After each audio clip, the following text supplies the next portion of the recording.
How did we even get here? Cause I swear I don't recognize shit here. Party people in the place to be. What's going on? It's me.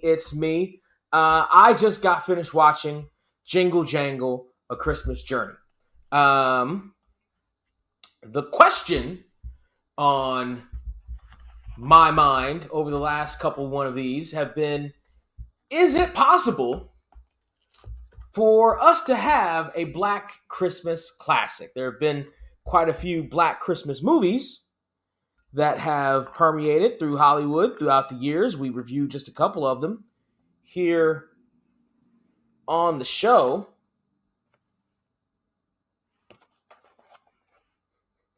Yep, it smells like Christmas. On the show. And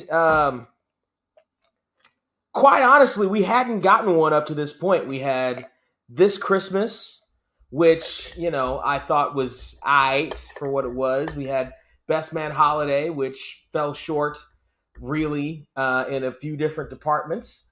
And now we have Jingle Jangle.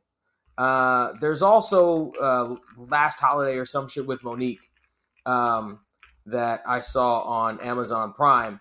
But as soon as it started playing and JB Smooth's name entered the credits, I immediately tapped the fuck out. So that's easily a disqualification. But this is the new Jingle Jangle. All the kids have been screaming and raging about this one. It feels like everybody in the world is like, this one's so great. Even on, some of the dating sites I was on, I asked them what they're watching on Netflix, and they were like, Jingle Jangle. I'm like, all right, well, I hadn't seen that yet. So, Jingle Jangle. Here we are. We're going to watch this one. Or we're going to talk about this one. Not watching this. We're going to talk about this one. It's brand new. Hey, Netflix, leave me alone. We're going to talk about it. We're going to get into... Well, all right, let's not get into the spoilers yet. Let's talk about the movie itself.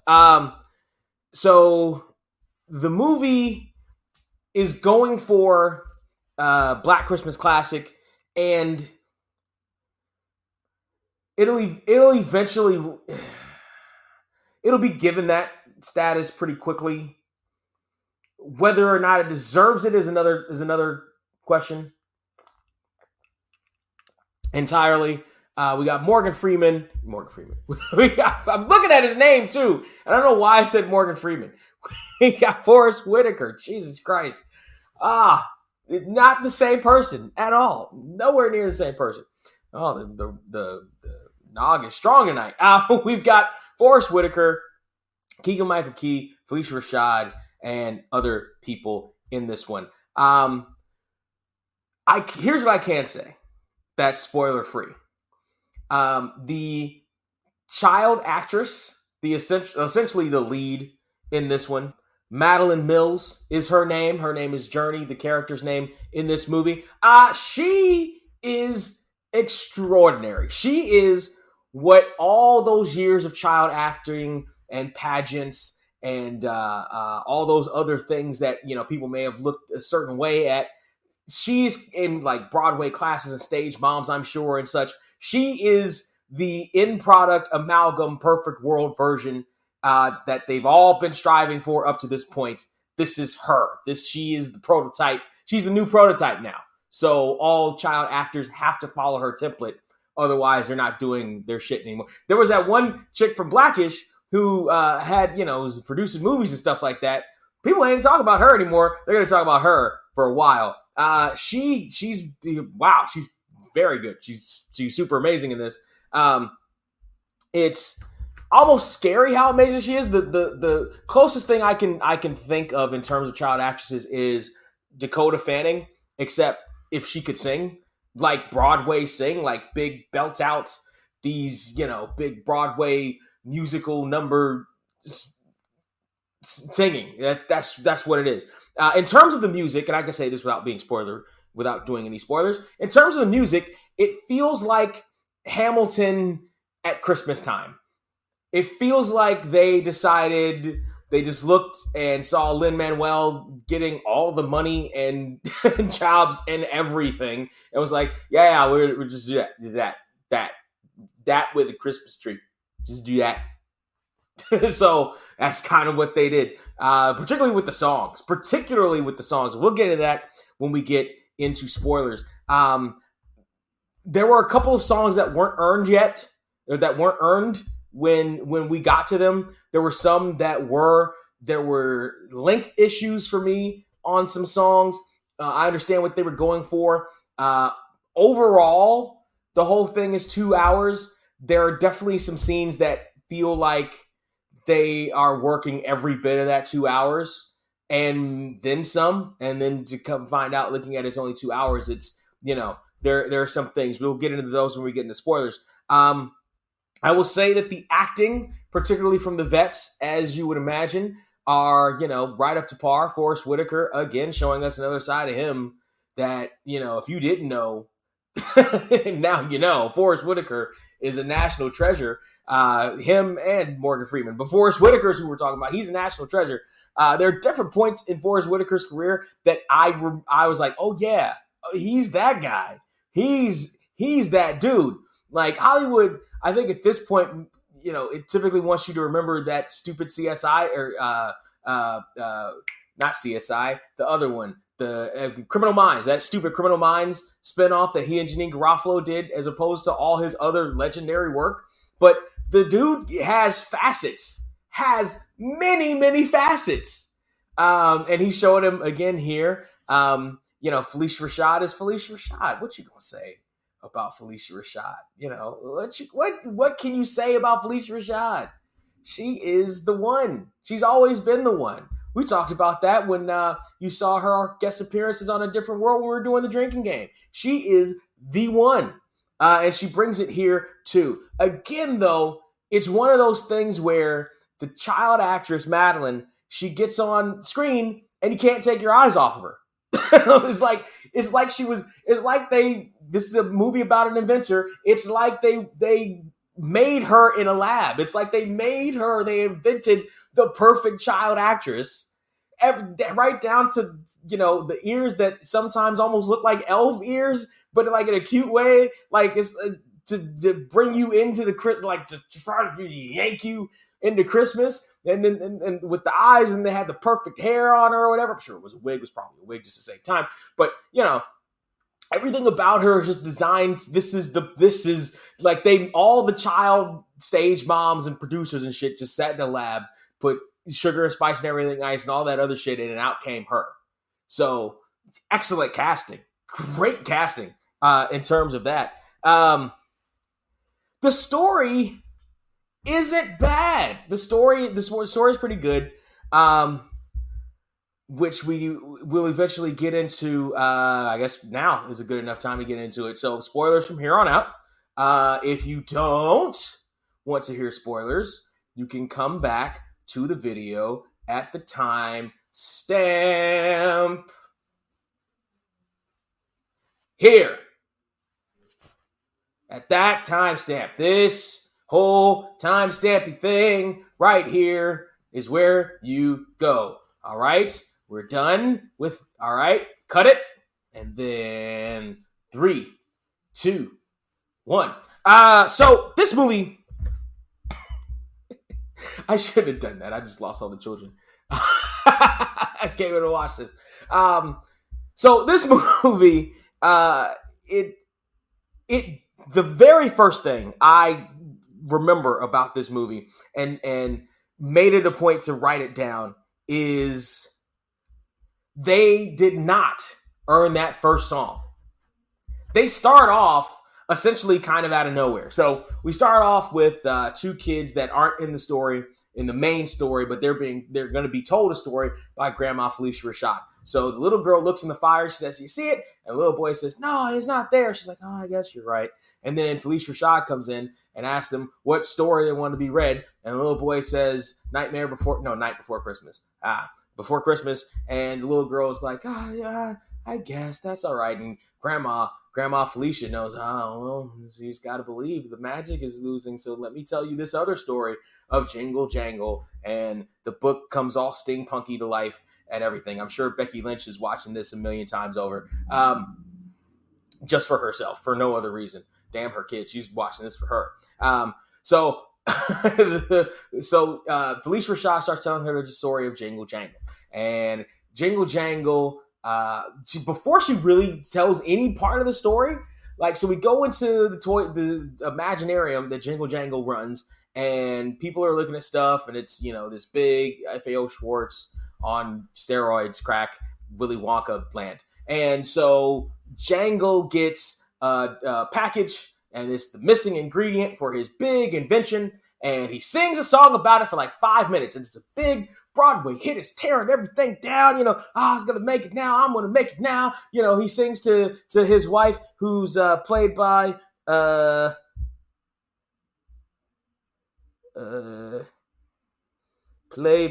Sharon Rose. Thank you. I always forget her name. Played by Sharon Rose, and they're singing, and they're super singing, and they're dancing all over the place, and everybody's super happy. We don't know what, though, about. Like, you didn't earn that song. And it was a huge Broadway song. It was like swelling and swelling and swelling. It smacked you upside the head with Hamilton. It is, I'm going to take my shot, like, just turned up to 11, if that's possible. And this is with very, it's so Hamilton that even I know it, and I only have seen bits and pieces of like some clips of Hamilton shit. But I know it's Hamilton. There's nothing else it could be but Hamilton. And so hard. Like, too hard. And particularly with the lyrics that they were talking about. At this point in the movie, this song, and I'm not saying anything bad about the song. I'm saying the worst part of this song was its placement in the story and its placement in the movie. It hadn't earned that yet. I don't know that this is the big invention. I don't know jack about Jingle Jangle. So me hearing a song about him getting his big achievement doesn't hit the same way as it would if we had seen something else. If in that preamble, with the looks like 3D puppetry, which is very good, by the way, they did pretty good on the 3D puppetry. I'd be pretty shocked if that was animatronic or stop motion, but maybe it is. Who knows? They did some pretty good work with the puppetry, though. I like that. I like the design and everything, and even the interspersing of them to essentially tell a new chapter of the story was pretty good. But they did that. I think they did a little slight preamble.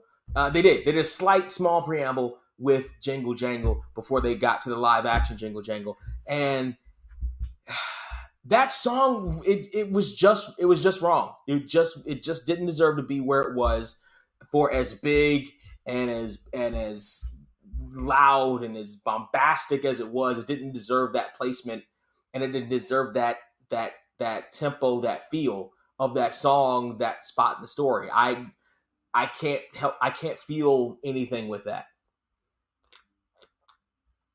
However, I could immediately tell what they were going for, and I can immediately tell that it's gonna strike a chord with people, and it already has. And I'm sure people are downloading the soundtrack and all the other stuff because especially the Broadway heads, they love songs. We love songs like that, but particularly like if you can just listen to it, like those, there's people that listen to just show tunes like just on their own, not even watch. Again, me, I've done that many a times. Ain't Misbehaving has rolled through my track list many a day. So they're just gonna listen to the songs and they're just gonna bump the songs or whatever. In the spot in the story, it's so distracting.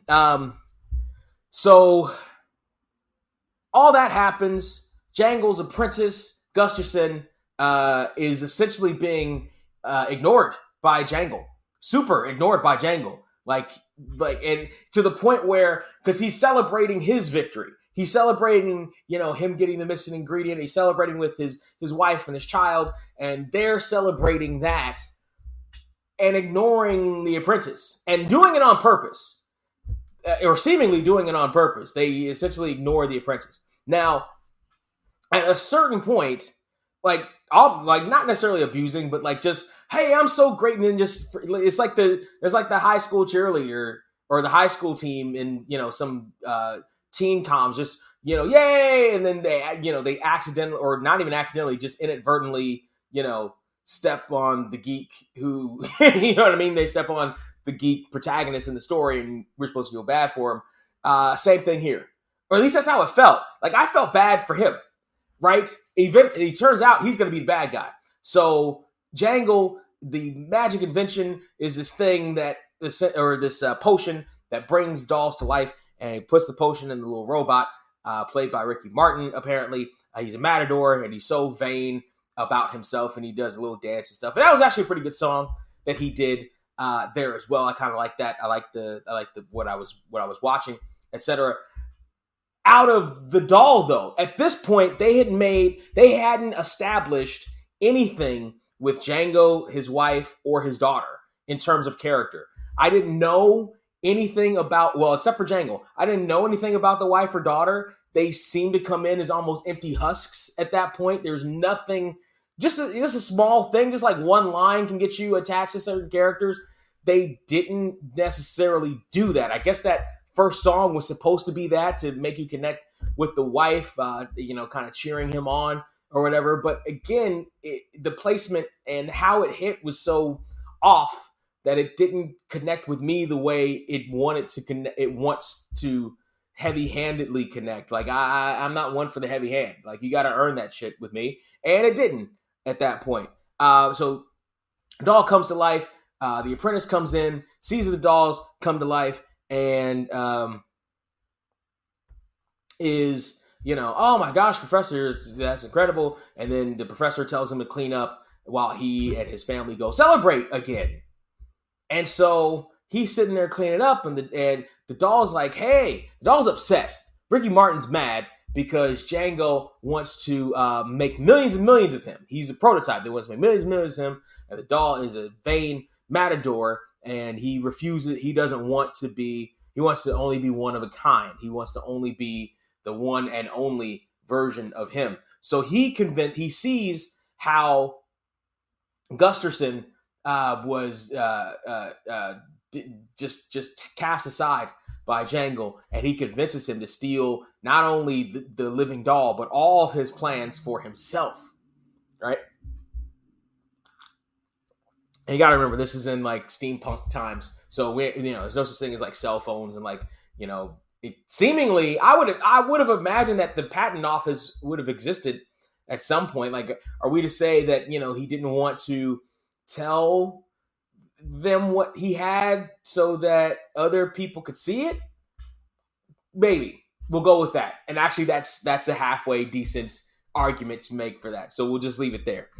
So Gustafson steals everything. He sings his song, which is and he steals the inventions and invents them all for himself for the next 30 years until he runs out of inventions. Well, this crushes Jangle, who was coming back into the room apparently with a gift on a platter with other food. He was like, oh, you didn't think we celebrate without you? Yes, I thought so. Because there was nothing to imply that he cared one iota for this kid. he waved him off and ignored him the entire time. We didn't see any build up to that between them that would suggest, he's just ribbing him or whatever. Which I guess is a way to do it. It makes you feel more for Gusterson, but at least at this point. So, and the gift thing comes back later. I didn't even recognize it as gift. I thought he just like put fruitcake on the platter and was going to give it to him or something like that. It didn't translate, I think, the way they wanted it to translate. But Gusterson takes the inventions. This crushes Jangle to his core. And, the business starts going down. He can't invent anymore. He just doesn't have that spark because of the betrayal. Gusterson! And in the process of all that and starting to lose the shop, his wife dies of mysterious mommy must die illness that all the Disney movies have. And that's the end of Sharon Ross, unfortunately. And that just absolutely buries Jangle. Loss of that nature can do that. And he shuns to the point of sending her off his daughter, who's left there what was her name again? Not Journey, Jessica. Sends Jessica off. She's like, fine, I'm gonna leave now. And big dramatic thing, and she takes off. And Jangle turns the Imaginarium into a pawn shop and has a stalker male lady, Miss Johnston, who helps save the day a little bit later on. But we'll get to that. In the process, Jessica has a life of her own and then has a daughter named Journey, who's also an adventurer. Jessica, by the way, was also an adventurer. Like, she wanted to follow in her daddy's footsteps. So broke her heart that her daddy had broke her heart that because his heart was broken because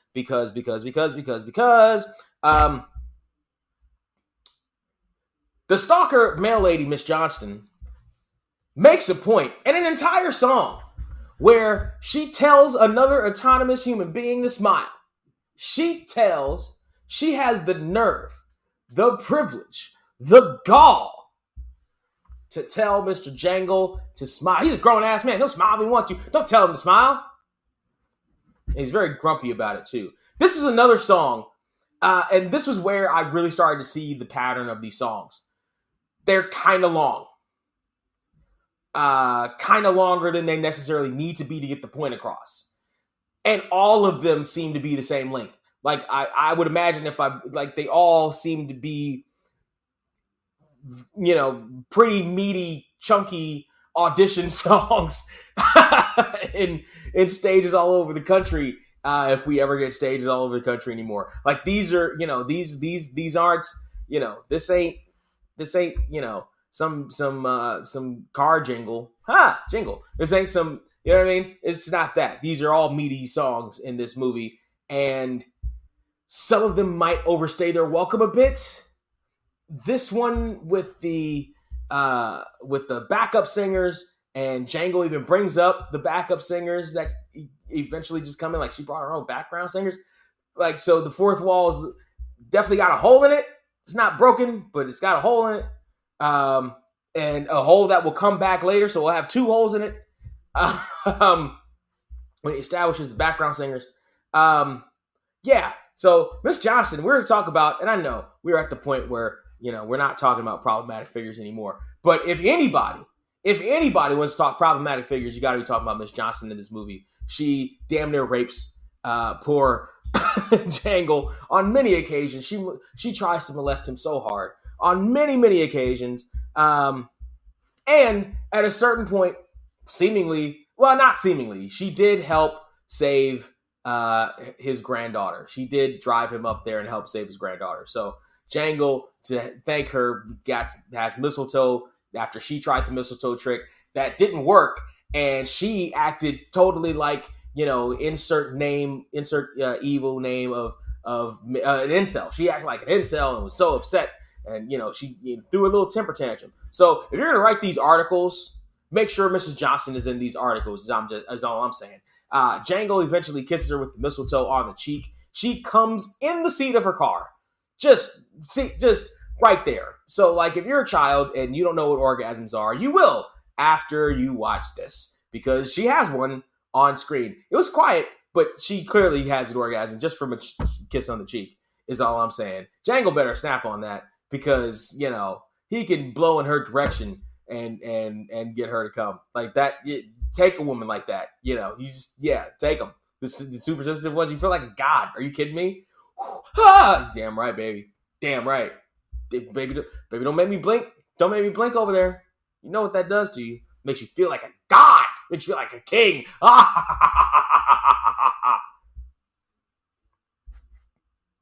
Anyway, so square root of impossible song that the main actress Madeline sings basically as soon as she gets to the Emporium of Wonderment or whatever that is warning, fair warning right now.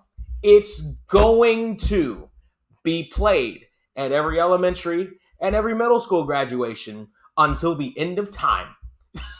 Until the end of time. It is just, I can do it even though I'm small and I'm big. And again, her voice just out of this world. Like, you gotta be kidding. Like, this girl sings like a seasoned 30-year-old vet who's been training lungs by, scuba diving in the Pacific, 7 days a week. Like, she's got this lung capacity on her. She's got, this voice, the inflection of her voice, the diction, when she does, she's a pro. She is she would have to have been starting practicing this shit literally as soon as she came out. Like, as soon as she came out, they smacked her on the ass and she cried. And then her parents were like, no, this is the note you're going to hit. And probably didn't leave until she hit that stupid note. That's how early she had to have started to be this powerful and good at this, whatever age she is in. Jangle has this kid who wants to be his apprentice, who I guess knew of his former days, but Jangle just considers him just he's kind of sweeps around the place or whatever. Gustafsson has his bad guy song, not as good as the Puppets bad guy song, and again, longer than it probably needed to be.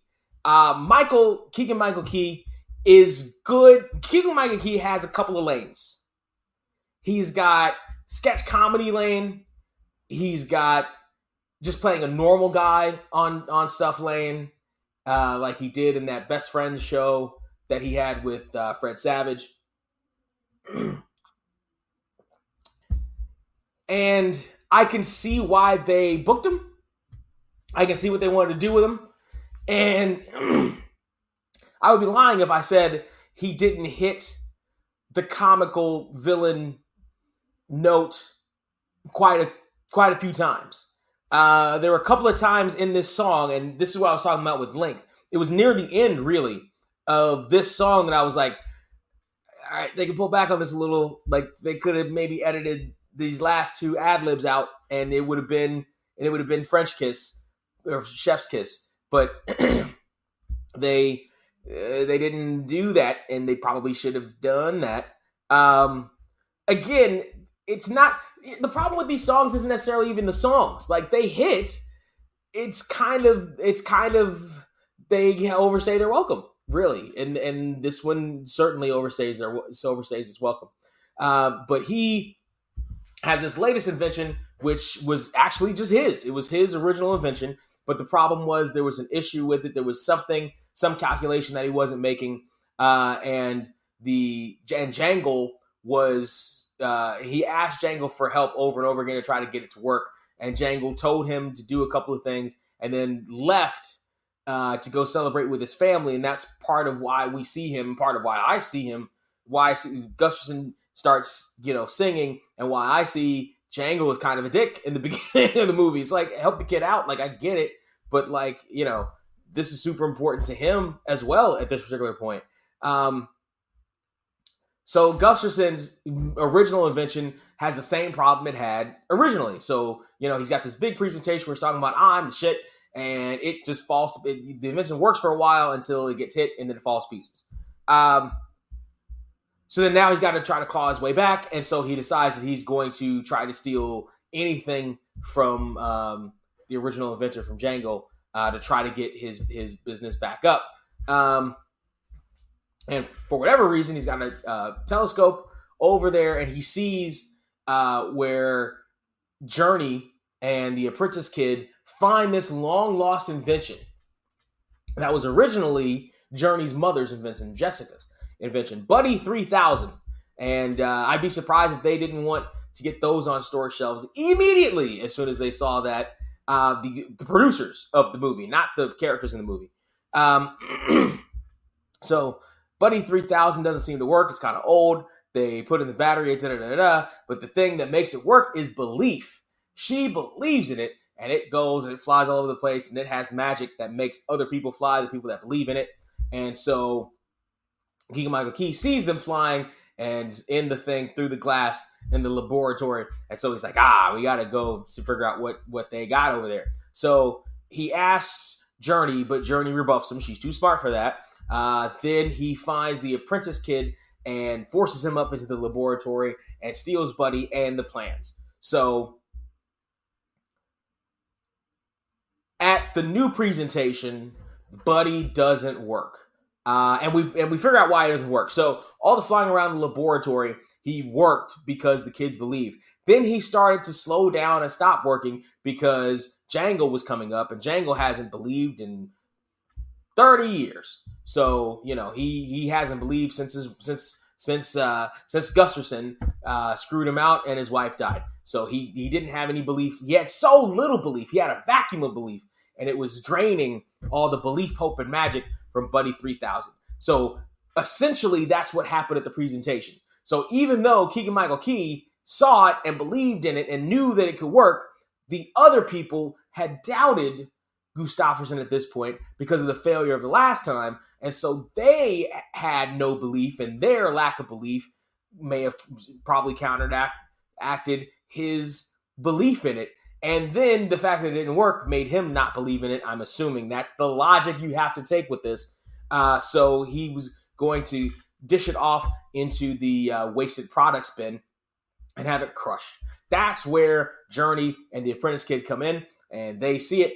And they knew that he took it, and so they went back and snuck in and found out, and they went to go save Buddy 3000, who was in a crate but still not moving for some reason, even though he was surrounded by two kids who did believe him. Then there was a big chase scene, and they eventually got chased into the vents of the big factory that Gusterson has, because he's been the biggest toy manufacturer of all time. At that particular point, so he had this big smokestack factory, and they're in the vents of the thing.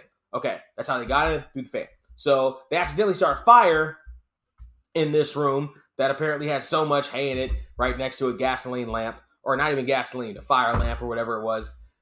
Fantastic. Yes, that's that old O'Leary cow logic there.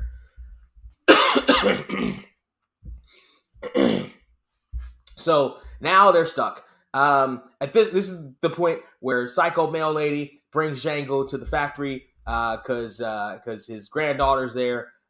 His granddaughter came to the factory. I think I talked about that.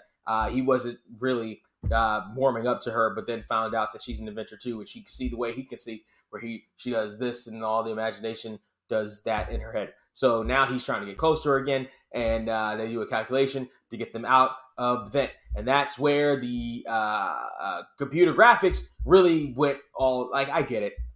You don't want to burn the kids. Okay. But, these computer graphics weren't great. They will age poorly. They will age badly. Even though the rest of the stuff is pretty good, but the computer graphics for that scene will age badly. Anyway, they get out of the vent, and with Buddy in tow, and eventually go back to the laboratory, and that's where Journey's mother, Jessica, decides to come back. She told put in a letter to Jangle that she was going to come back on Christmas Day to pick up Journey, but she decided she was going to go a little bit early, and that's where we have what's the name of this song? Oh, before we get to that song, apparently Journey and Jangle bond over snowball fights that turn into an African/Jamaican song in the middle of this Dickensian London. That didn't make sense. So there was a Spanish song when the toy comes to life because it's a Matador. That makes sense. Why the Jamaican song? And I'm pretty sure it was Jamaican because I heard French. I heard some of the lyrics were French. Why? Right down to African dancing. They had the little kids that were in the snowball fight, the little girls particularly, doing African dances, including the little white girl on the end doing them perfectly as if she straight up came from the motherland. Like, what? Excuse me? Baking powder? What? Was that computer animated too? Because if it was, that's where you get your Emmys. Because that was amazing. That looked just like a little black girl doing that dance, except it was a little white girl doing that dance. Hats off to her. At a certain point, there's this big song between Jangle and his his daughter, played by Nikki Noni Rose, who, as we all know, is ridiculous with her talent as well. This song, I think they were trying to go for. It took some time to get warmed up to the place it wanted to get to. Which, if we're editing this, they could have probably cut that down to make it a sharper song. But this one was supposed to be I think it's supposed to be the gym hit. I think they want this one to be, make it work. I think is probably what they called it. Make it work again. They're really going for the gym hit. They're really going for the take me to church vibe. They're really going for the you're gonna have these in your earbuds as you're fucking pumping. Make it work again. Make it work again. That's really what they were going for. And again, the thing about the songs is that they hit it square on the head, sometimes too hard, because all she was doing was going to her estranged father's house. Once we started seeing the shovels do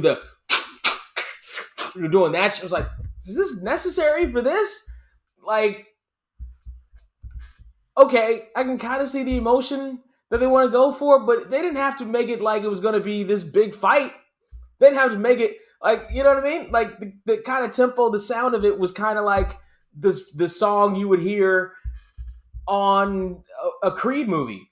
I was like, why, just before the big fight in the training montage, like, why we gotta, she just gonna go talk to her daddy? Like, I know she hasn't seen him in a long time, but there was nothing to suggest that they were violent to each other or there was fights or arguments.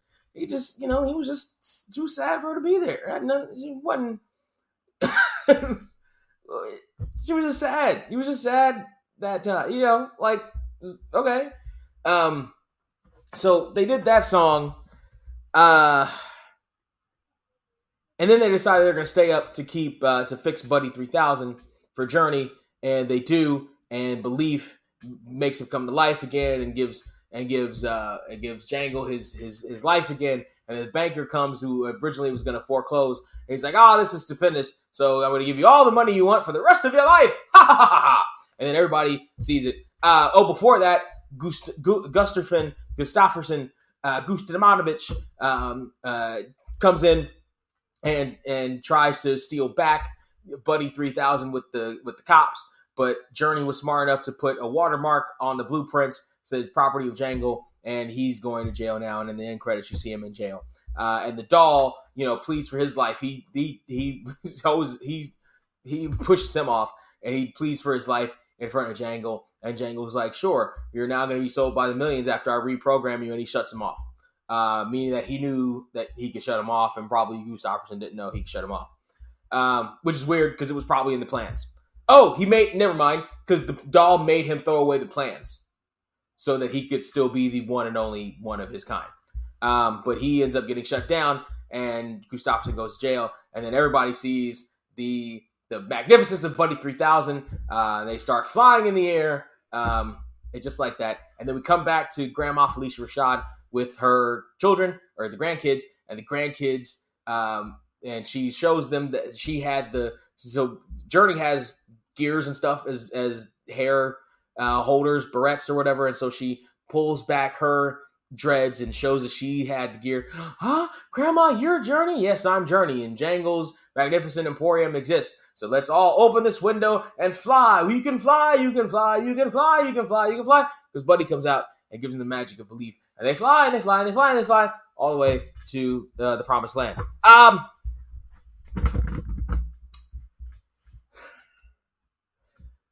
This movie's problems were, again, the meeting. Like, honestly, if they trim down some of these songs, the length of them, and even some of the scenes,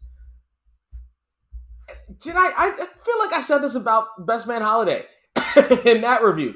If they trim some of the extra fat off of this and keep it at 90, 100 minutes, fine. We don't necessarily need the full 2 hours. Like, if they trim it down, I'm fine with that. And you have a more tight, compact story that 100% makes people, 100% inspires them. I did not necessarily get the Christmas spirit watching this, partially because Christmas doesn't necessarily play the biggest part in this. It doesn't feel like, yeah, Gustafson's a toy maker and they're fighting over toys at Christmas time, but that's not really the story. The story is the relationship between, not even really, the story is Jangle getting his groove back and Journey bringing it to him through the power of child. Like, that's childhood belief. Like, that's all it is. And at the end, Jangle gives Gustafsson, before they cart him off to jail, the gift that he was going to give him, which was the gyroscope that he needed to make his invention work in the first place. So they really are like, okay, we understand we kind of made Jangle a dick. And not everybody would pick up that that's a gift that's on the food tray that he's bringing to the apprentice kid, because we hadn't established anything. So let's ex machina this and show it here at the end. This is what it felt like. Maybe that's how they wrote it, but that's how it felt. So, like, as much as, I wouldn't even necessarily say I was rooting against Gustafsson in this one. Throughout the rest of it, like, yeah, I knew he was evil, etc., etc. Yeah, but there was nothing that I was like, he's so dastardly. There was no little part of me that was like, even watching in kayfabe land, that was like, yeah, he's gotta, they gotta do this, and they gotta, do this race against time. There was nothing that made me that invested in stuff like that in this particular movie. It hit notes that it wanted to hit, and it hit them hard because this is Christmas movie. This is classic Christmas musical Hamilton movie. And so it hit them. And I'm not saying that the craftsmanship of the thing wasn't well done or wasn't done to perfection, but maybe it was done too much to perfection, if that makes any sense. To the point where it almost sacrifices character sometimes, and almost character, like, that'll build character. Like the show, like I mentioned, especially at the very beginning with that song, it automatically started off on a back foot with me because it hadn't earned any of the lyrics that it was talking about in that song. And as good as the performance of Madeline was, and it was, I mean, if she doesn't become a star at the end of this, that's the world's biggest travesty as far as well, not, it's not. There's been other child actor travesties, but that's gonna be a travesty. That's gonna be a travesty if she doesn't become a star after this, because like you can see star in her, and it's a vehicle for her to be a star. And by the way, let's not take too much credit away from our boy Edison, played by Kieran L. Dyer. Like, he did his part too. He fit that role pretty well too. Again, he's overshadowed by Journey because she's the main character, but let's not take anything away from him. It's gonna become a holiday classic, even if it doesn't necessarily earn holiday classic, if you know what I mean. So when I think holiday classic, I think of not Small World. It's a Wonderful Life. I think of Home Alone. Home Alone is my personal favorite holiday classic movie. Grew up on it. It earns it because the world, and even something like It's a Wonderful Life with supernatural stuff in it. Let's go that route because this is supernatural. It's sci-fi, whatever. It earns it more because it's not perfect, right?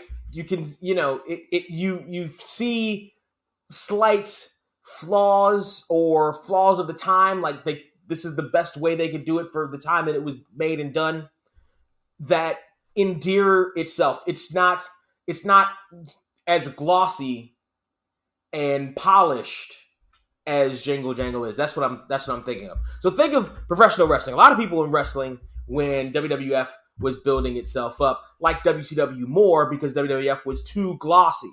It was too bright and shiny.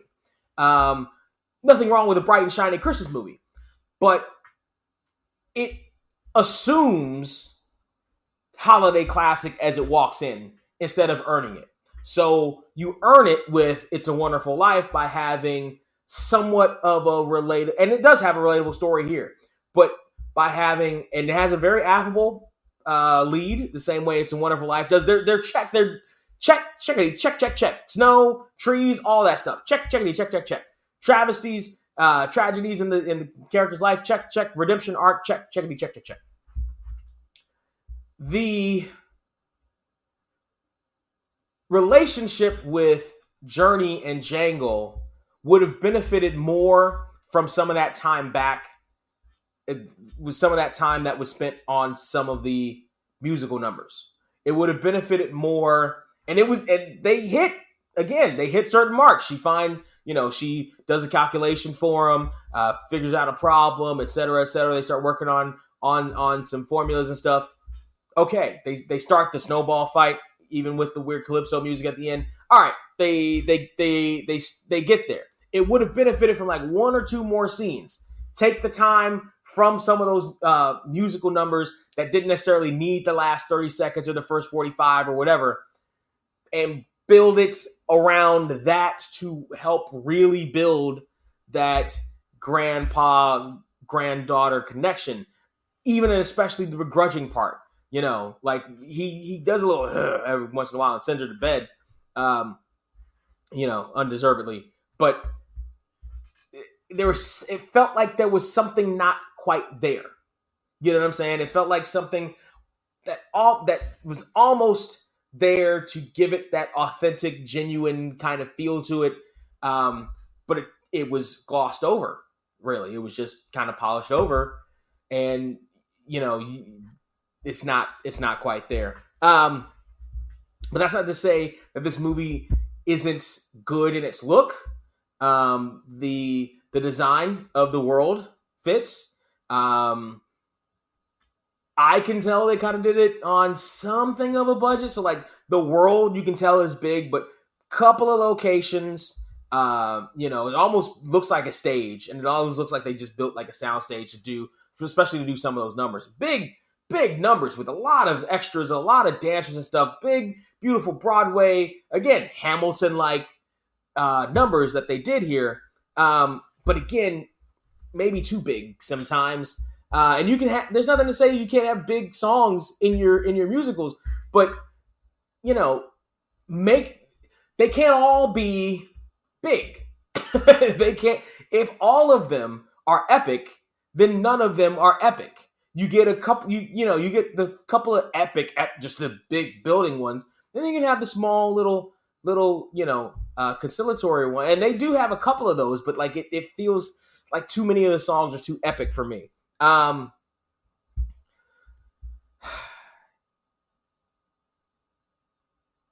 of $15, Jingle Jangle, Christmas Journey. So this one will get the holiday classic status just because it'll just be granted it. It'll just be granted it by Twitter. It'll just be given it because of the songs. And they'll love the length. They won't care about the length of the songs, or they'll love the length of the songs, particularly because they'll probably be listening to them individually, maybe the whole soundtrack, but it won't be, you know what I mean? Like it's, for me, it was too big a lot of the time that it deserved story-wise. At these particular points in the movie, and some of them weren't. It's not even that some of them weren't big enough. Is that the ones that stick in my head are the ones that were too big, and there were too many of those for me to call it a holiday classic, a personal holiday classic. But again, it'll just be given it. It'll just be told that it's a holiday classic. Everyone will just say it if they haven't already. As far as I'm concerned, it's not a holiday classic. And as far as I'm concerned, out of $15, Jingle Jangle, A Christmas Story, Journey. I get it, because her name was Journey. Ha! All right. Jingle Jangle, A Christmas Journey is worth, I'm personally going to give it 12 out of 15. 12 feels right. It's not average. It's above average in a lot of ways, particularly the performances, particularly, like I said, the girl Madeline, Forest Whitaker, multifaceted. Homeboy, has a decent, musical voice. Who knew? I didn't. And I've seen him do a whole bunch of different things. I didn't know that. They drive that number up. Like I mentioned, the set design, you can see the care that was taken with a lot of it, which is important to me and is rare nowadays. Again, the biggest faults of the movie are how big it shot occasionally. You know, how much of a shot it wanted to take, as it were. They go a little overboard with that for my taste.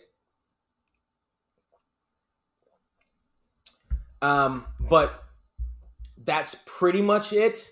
And the lack of connection, like I mentioned before, it was kind of hard for me to connect with Jangle early on in the movie, and he's supposed to be the protagonist, and he starts off singing this big epic song about how he won.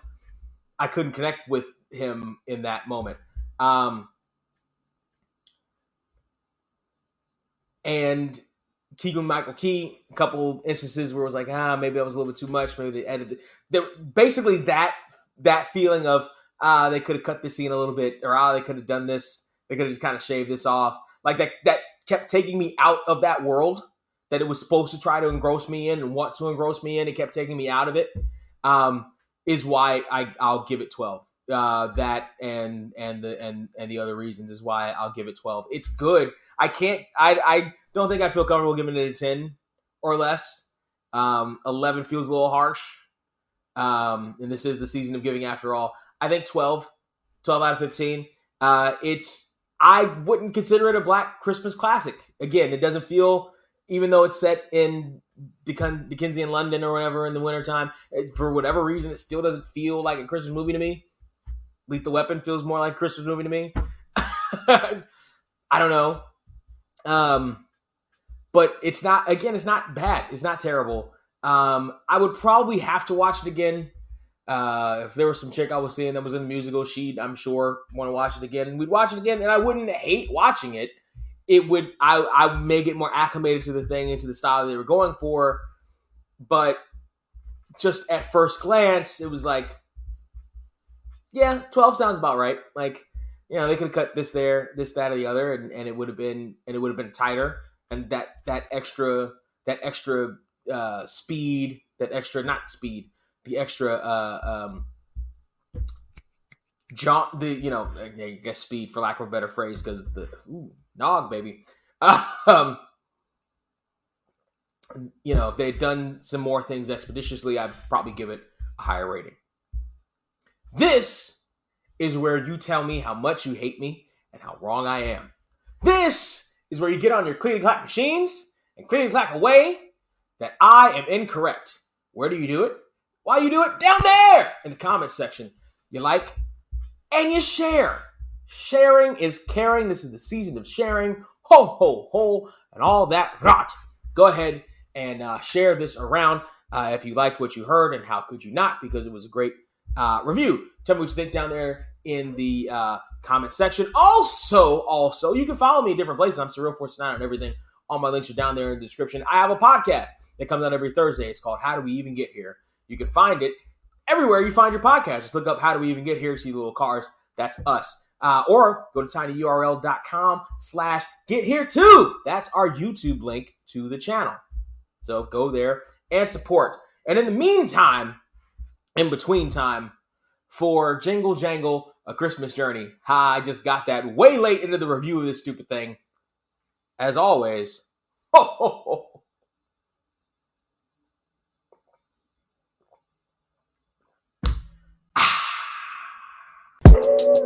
How did we even get here? Cause I swear I don't recognize shit here.